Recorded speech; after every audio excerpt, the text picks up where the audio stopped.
Subscribe करा कर please घंटा बजाएं।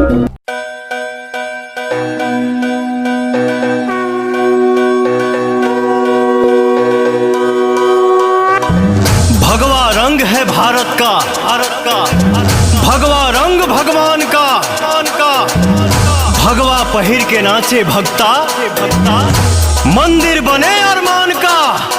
बोलो जय श्री राम।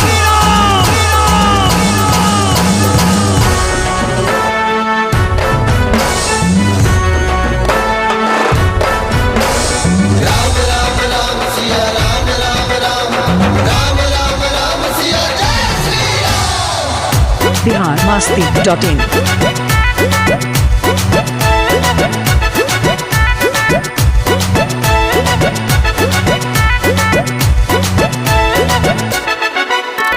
राम के नाम का झंडा, हाँ राम के नाम का झंडा लहरा है ये लहरेगा। हाँ राम के नाम का झंडा लहरा है ये लहरेगा। यह त्रेता में फहरा है कलयुग में भी फहरेगा। यह त्रेता में फहरा है कलयुग में भी फहरेगा। जय श्री राम जय श्री राम जय श्री राम जय श्री राम।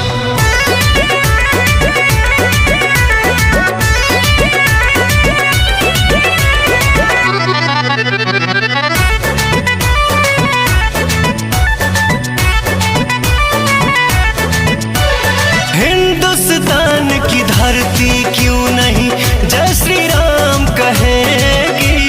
राम नाम नहीं मिटने वाला जब तक सृष्टि रहेगी। हम धर्म सनातन वाले हैं, हम धर्म सनातन वाले हैं। हमने पाया वरदान है, हर माँ के दिल में सीता है, हर सीने में प्रभु श्री राम है।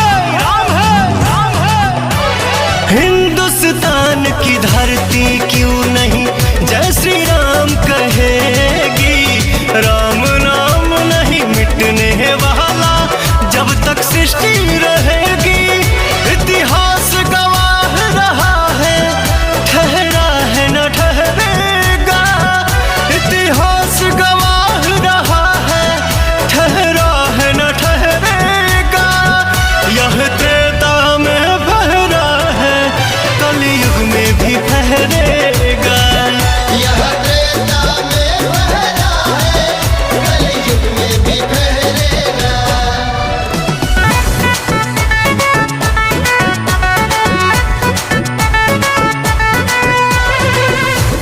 biharmasti.in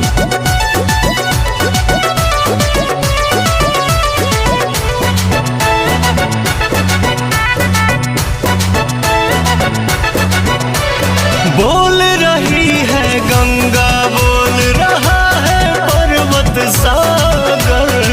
हर हिंदू के सीने में है राम नाम का आदर। हम मंदिर वहीं बनाएंगे, हम मंदिर वहीं बनाएंगे। कसम धरती माँ की है, अयोध्या तो एक झांकी है, अभी काशी मथुरा बाकी है। हाँ बोल रही है गंगा, बोल रहा है पर्वत सागर। हर हिंदू के सीने में है राम नाम का आदर। कहे विनय पवन अब सेवक हर घर से बहरेगा। कहे पुतुल दीपक अब सेवक हर घर से बहरेगा। यह त्रेता में फहरा है कलयुग में भी फहरेगा। यह त्रेता में फहरा है कलयुग में भी फहरेगा। biharmasti.in